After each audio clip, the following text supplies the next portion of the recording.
Hello बच्चों, कैसे हो आप लोग। उम्मीद है बहुत अच्छे होंगे। और आज की क्लास में हम लोग क्लास 7 का चैप्टर 1 से स्टार्ट कर रहे हैं। इससे पहले मैं 6 तक का क्लास ले रही थी, लेकिन 7 का एक भी क्लास अभी तक नहीं ली थी। तो मैं बोली थी आप लोगों को कि मैं 12 तक का क्लास जो है बिहार बोर्ड का लूँगी, तो जिसमें मानव बनो चैप्टर 1-7 का इस क्लास में हम लोग पढ़ेंगे। और आगे फिर कंटिन्यू करेंगे इस क्लास का भी और अगले क्लास का भी, मतलब सभी क्लास का धीरे धीरे मैं एक एक क्लास लेना जो है अब शुरू कर दूंगी, क्योंकि कोई कोई क्लास ऐसा है जिसका बहुत सारा चैप्टर हो गया है, किसी किसी क्लास का बहुत कम हुआ है। तो ये कविता जो है मानव बनो, ये शिव मंगल सिंह सुमन इसके कवि हैं। कह रहा है इसमें, है भूल करना प्यार भी, है भूल यह मनुहार भी, पर भूल है सबसे बड़ी करना किसी का आसरा, मानव बनो मानव जरा। तो सबसे पहले इसमें जो कठिन शब्द है इसका अर्थ हम जान लेते हैं, क्योंकि अर्थ पता रहेगा इसके बाद ही कविता का भावार्थ हमें अच्छे से समझ में आएगा। तो एक शब्द आया है यहाँ पे मनुहार, जिसका अर्थ हो सकता है आप लोगों को नहीं पता होगा। तो मनुहार का मतलब होता है विनती करना, किसी को मनाना। ठीक है। आसरा, एक आसरा शब्द भी इसमें नया है जो आपको नहीं पता होगा आप सभी को। आसरा का मतलब होता है किसी का सहारा लेना या किसी का इंतजार करना। मानव तो पता ही होगा, मानव इंसान को बोलते हैं, मनुष्य को बोलते हैं। और मानव बनो मानव जरा में जरा जो है, जरा का मतलब होता है थोड़ा सा, तनिक।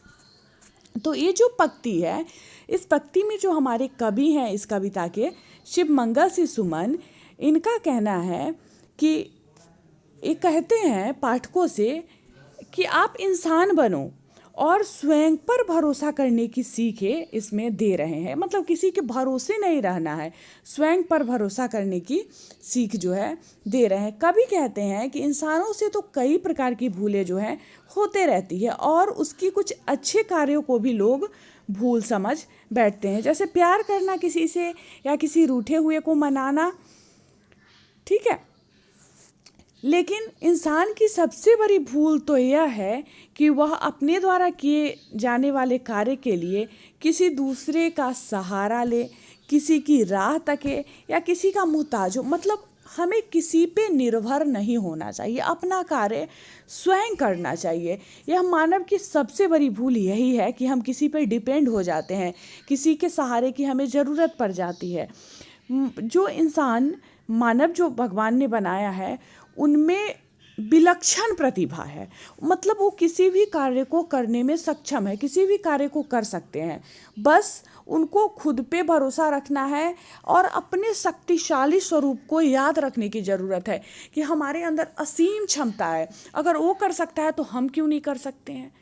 क्योंकि कोई भी कार्य दुनिया का ऐसा नहीं है जो करना असंभव है, क्योंकि किसी न किसी ने उसको किया है, तो वो भी तो मानव है, तो वो कर सकता है, तो फिर हम क्यों नहीं कर सकते हैं। तो अगर हमें किसी के सहारे की ज़रूरत होती है तो वो अच्छी बात नहीं है, वो तो बैसाखी हो गया ना कि हम किसी के सहारे जी रहे हैं या कोई कार्य कर रहे हैं किसी के भरोसे। अब अश्रु दिखलाओ नहीं, अब हाथ फैलाओ नहीं, हुंकार कर दो एक जिससे थरथरा जाए धरा, मानव बनो मानव जरा। अश्रु मतलब आंसू होता है। हाथ फैलाना मतलब किसी से मदद मांगना। हुंकार, हुंकार का मतलब होता है ललकारना। धरा का मतलब होता है पृथ्वी। तो ये जो पंक्ति है जो हम लोग अभी पढ़े हैं, इस पंक्ति के माध्यम से कवि कहते हैं कि एक नई दुनिया का निर्माण करने के लिए लोगों को लाचार नहीं बने रहना चाहिए, किसी पे डिपेंड नहीं होना चाहिए, अपने आप को लाचार नहीं बताना चाहिए, किसी के समक्ष इस हेतु हाथ नहीं फैलाना चाहिए, किसी से मदद की उम्मीद भी नहीं रखनी चाहिए, बल्कि विध्वंसी व भ्रष्टाचारी शक्तियों के खिलाफ लोगों को ललकारते हुए स्वयं उठ खड़ा होना चाहिए।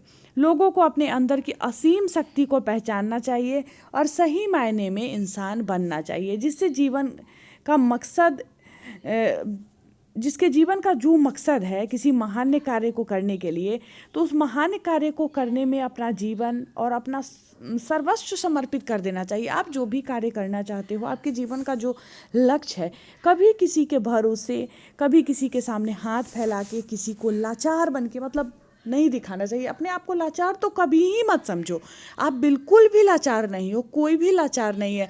बस ज़रूरी है तो हमें अपने अंदर की शक्ति को पहचानने की ज़रूरत है। ठीक है।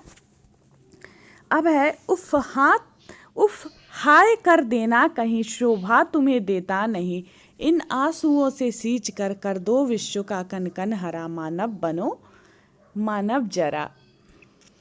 इसमें विश्व शब्द आया है। विश्व का मतलब होता है दुनिया, कन कन का जर्रा जर्रा, सूक्ष्मता, जो एकदम छोटा सूक्ष्म, ठीक है, सूक्ष्म भाग जो होता है, छोटा से छोटा भाव।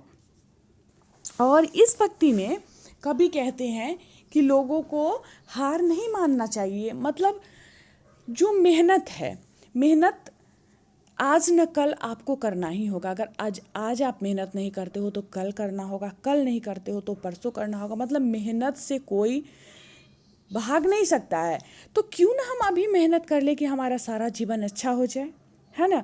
तो मेहनत से या संघर्ष से जी चुराते हो, अगर मेहनत नहीं करना चाहते हो तो वह क्या हुआ, हार मान लेना हुआ। जैसे देखते हो एक क्वेश्चन, एक पेज का क्वेश्चन आंसर मिल गया तो लगता है कि नहीं ये याद नहीं होगा, उसको याद करने का कोशिश ही नहीं करते हो। मतलब हार मान लेते हो कि क्वेश्चन हमसे याद ही नहीं होगा। तो ऐसा करना नहीं है। अगर हम मेहनत करेंगे, संघर्ष करेंगे तो दुनिया का कोई भी कार्य ऐसा नहीं है जो हम नहीं कर सकते हो। तो ऐसा करना हमें शोभा नहीं देता है, किसी भी लोगों को शोभा नहीं देता है।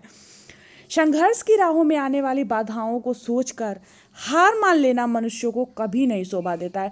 क्योंकि जब आप किसी भी रास्ते पे चलते हो, संघर्ष के पथ पे किसी मंजिल को पाने के लिए, तो रास्ते में आपको बहुत सारी बाधाएं मिलेगी, लेकिन बाधा से हार नहीं मानना चाहिए। मनुष्य कुछ भी कर सकता है, मनुष्य को शोभा नहीं देता है कि वह किसी बाधा से घबरा के हार मान ले रहा है।